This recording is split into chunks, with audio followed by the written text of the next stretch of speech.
Totems are here. It's something completely innovative and new that Upland has released, and there's a lot to understand about totems. So here are the top 10 things you need to know as a totem holder or a potential totem holder before they release this mechanic. I'm YK2012, founder of the Upland Guide, and I'm here to unlock the secrets of the Upland Metaverse. On this channel, you can find everything you need to build your Upland empire. Expert tutorials, winning strategies, pro tips, tricks, and a lot more.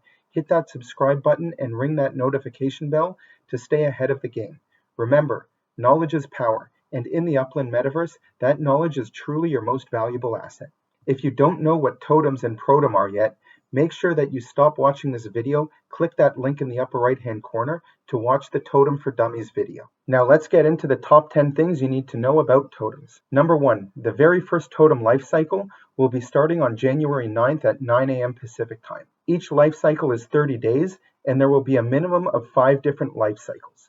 If you activate your totem in the first 24 hours, that being from Tuesday the 9th at 9 a.m. to Wednesday the 10th at 9 a.m., you will receive the exclusive Protem Pioneer Badge. Number 2, on Monday, January 8th between 9 and 10 a.m. Pacific time, there will be a snapshot taken by Upland for initial Protem distribution. Any player that holds a totem in their account, not a mystery pass, but it must be a totem, will be eligible to receive this free airdrop of Protem to help get you started. Number 3, you've got 5 days to activate your totem by making your first spend, and if you don't, your totem will not be eligible to participate in that life cycle. Number 4, to activate your totem for a specific life cycle, you just have to start by making your very first Protem spend. You can decide exactly how much Protem you want to spend and when you want to spend it. Your goal with your totem is to maximize your amount of Protem.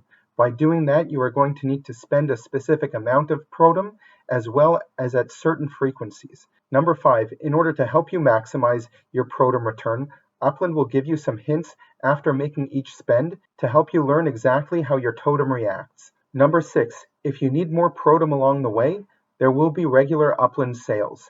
Starting on January 11th at 8 a.m. Pacific time, you can register for the very first Protem sale. In order to be eligible to purchase Protem, you must own a totem. This means that if you weren't part of the initial airdrop of Protem and you decide to purchase a totem afterwards, you will still have opportunities in order to purchase Protem and get started.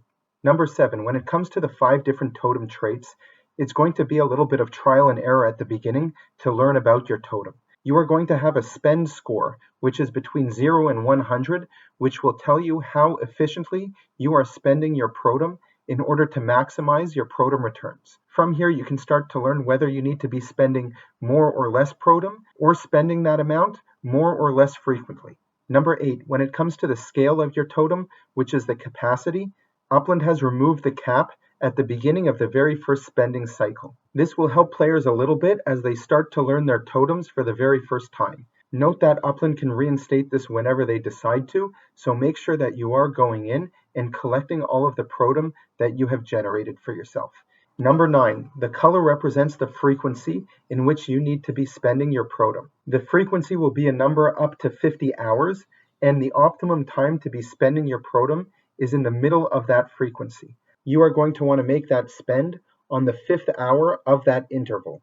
By spending as close to that middle number as possible, you will be increasing your spending score. The next life form we have is the totem base, which represents the stamina, and this is where penalties come into play. If you do things like miss a spending opportunity or spend too much, your Protem might go to waste, or you could be penalized even further. Learning more about these penalties and all of the totem traits, you can do that in the link in the description below, scanning this QR code, or in the link in the upper right hand corner.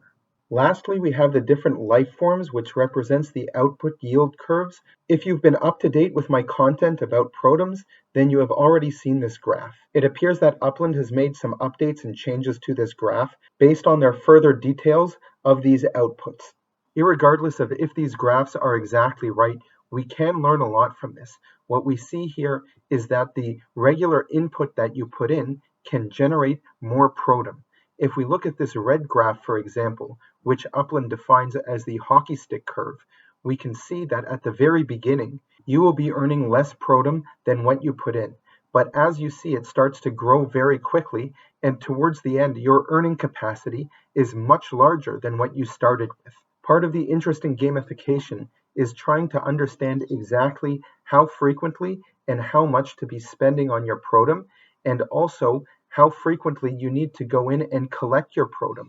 As you can see with this red curve, you might not need to log in and collect your Protem as frequently at the beginning as you would towards the end. You're going to need a lot of patience with these Protems in order to understand it, as you can see that these graphs develop over time and change. Good luck with managing your totems, and of course, if you have any other questions, feel free to leave a question in the comments below, or find all the resources you need in the Upland guide in the description below.